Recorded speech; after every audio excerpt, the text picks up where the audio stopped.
हाँ जी, I hope ये पिछली वाली स्लाइड आपको अच्छी तरह समझ आ गई। इस वाली स्लाइड में हम क्या करेंगे, इस वाली स्लाइड में हम करेंगे फर्दर इनोवेशन। ये फर्दर इनोवेशन क्या है, बिल्कुल सिंपल स्लाइड है। फर्दर इनोवेशन का मतलब क्या होता है, जो प्रिंटिंग टेक्नोलॉजी में क्या क्या इनोवेशन आगे आई, मतलब क्या क्या तरक्कियां आई, वो सारी बातें इसमें डिस्कस करेंगे। ठीक है, तो इसकी हेडिंग क्या रहेगी, further innovation.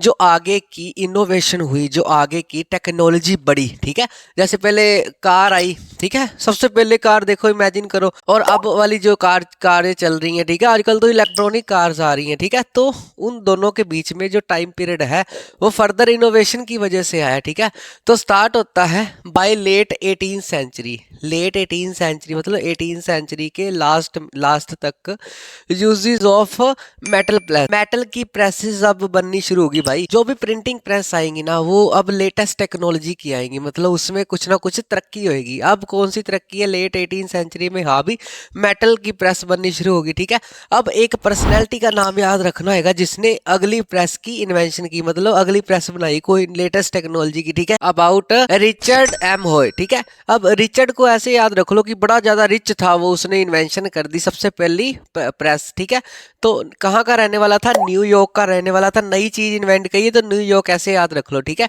Invent power driven. अब पावर ड्रिवन का मतलब क्या होता है, जैसे इलेक्ट्रिसिटी से कोई चलने वाली, उसने क्या बनाई थी, सिलेंड्रिकल प्रेस।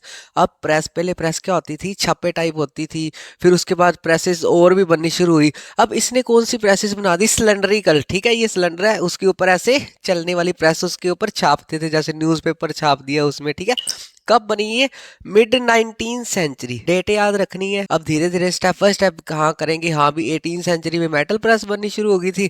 उसके बाद हाँ भाई ये रिचर्ड साहब आए, उन्होंने कौन सी प्रेस बना दी 19 सेंचुरी में, सिलेंड्रिकल प्रेस। ठीक है, अब इसकी खासियत क्या थी सिलेंड्रिकल प्रेस की, कैन प्रिंट, ये प्रिंट कर सकती थी 8000 शीट्स, 8000 शीट कितने घंटे में, पर आवर, मतलब एक घंटे में 8000 शीट्स निकाल सकती थी। ठीक है, उस समय के लिए ये बहुत था। ठीक है, आजकल तो हो सकता है कि एक एक मिनट में 8-8 हजार शीट्स निकल जाए। ठीक है, तो उसका बेस ये पुराना ही टेक्नोलॉजी होती है। ठीक है, जो नई टेक्नोलॉजी बनी होती है ना, वो पुराना का बेस ही होती है। ठीक है, उसके बाद और डेवलपमेंट हुई। ठीक है, अब धीरे धीरे फर्दर इनोवेशन ही कर रहे हैं, फर्दर जो तरक्कियां हुई है। ठीक है, प्रिंटिंग प्रेस में। Then development of offset press, उसके बाद ऑफसेट प्रेस की डेवलपमेंट हुई।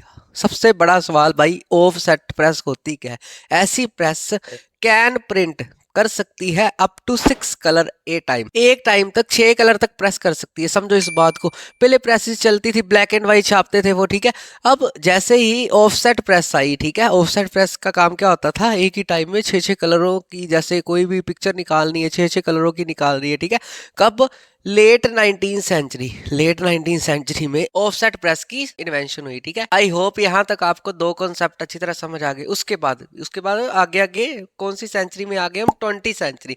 20 सेंचुरी में इलेक्ट्रिकल ऑपरेट प्रेस की स्थापना हुई। हाँ अभी अब इलेक्ट्रिकल प्रेसें बननी शुरू हो गई। ठीक है, मतलब बिजली से चलने वाली, उनको जितना मर्जी काम दे दो वो थकती नहीं थी प्रेसेस। ठीक है, फॉर फास्ट प्रोडक्शन, ज्यादा प्रोडक्शन के लिए कौन सी प्रेस की स्थापना हुई, इलेक्ट्रिकल ऑपरेट प्रेस, जो इलेक्ट्रॉनिक से चलती थी। ठीक है, आई होप यहाँ वाला कॉन्सेप्ट आपको अच्छी तरह समझ आ गया।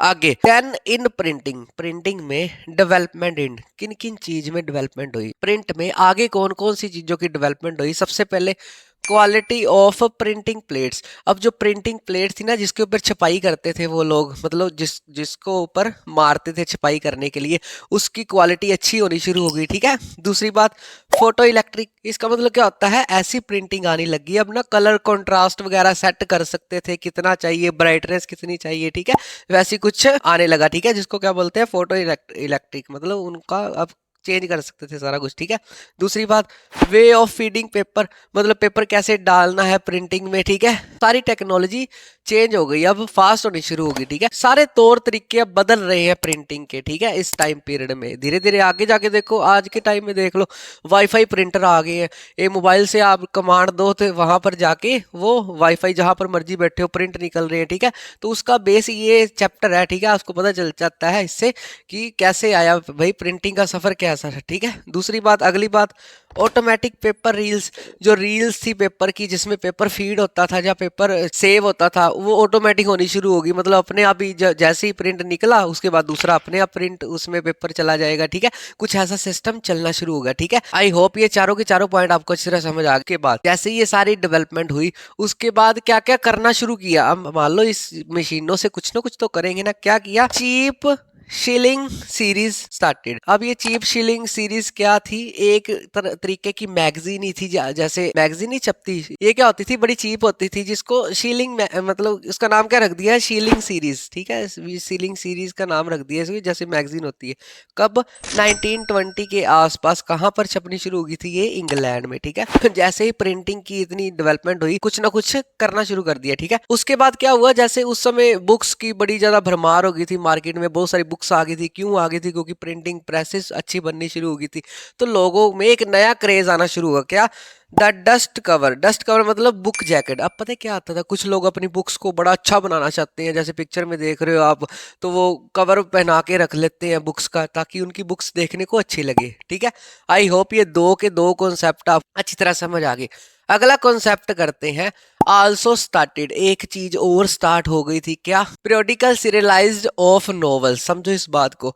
ऐसे नॉवेल्स की स्थापना होनी शुरू होगी, ऐसे नॉवेल स्टार्ट होने शुरू हो गए जो पीरियड के अकॉर्डिंग चलते थे। जैसे कोई नॉवेल है वो वीकली वीकली आता था, मतलब पहले वीक आ गया, फिर दूसरे वीक आ गया, फिर तीसरे वीक, ताकि लोगों की इंटरेस्ट बना रहे। जैसे आजकल वेब सीरीज नहीं आती, हाँ भी पहला पार्ट आ गया, उसके बाद दूसरा रिलीज करेंगे, उसके बाद पता नहीं कब तीसरा रिलीज करेंगे, तो लोगों में क्यूरियोसिटी होती थी, हाँ भी अब क्या होएगा आगे वाले इस पार्ट में।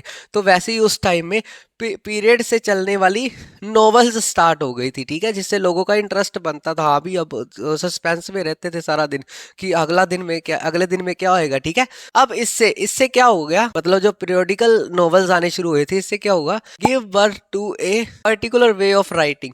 इसने एक पर्टिकुलर वे ऑफ राइटिंग को जन्म दिया। मतलब जो भी लिखता था इसको पर्टिकुलर वे में लिखता था, ऐसे नहीं ऊटपटांग लिख दिया। उसने पूरी स्टोरी सोची होती है पूरी, ठीक है, वो पीरियोडिकल चलती रहती है ताकि लोगों का सस्पेंस बना रहे और पढ़ते रहे वो, ठीक है। आई होप आपको ये एक दो तीनों मेन कॉन्सेप्ट समझ आ गए। लास्ट कॉन्सेप्ट है इस स्लाइड का। क्या?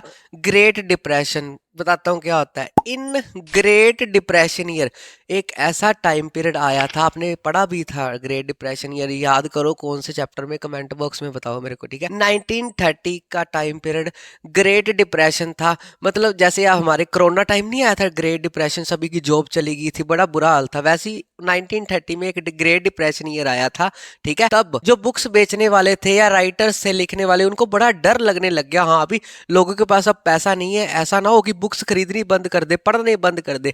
तो उसका सोल्यूशन क्या निकाला उन्होंने?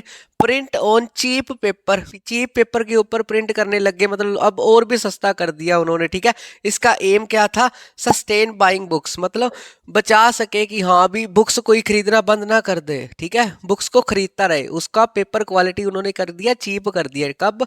इन the great depression year to sustain buying books, मतलब लोग खरीदना छोड़े ना, ठीक है, खरीदते रहे, पढ़ते रहे, ठीक है।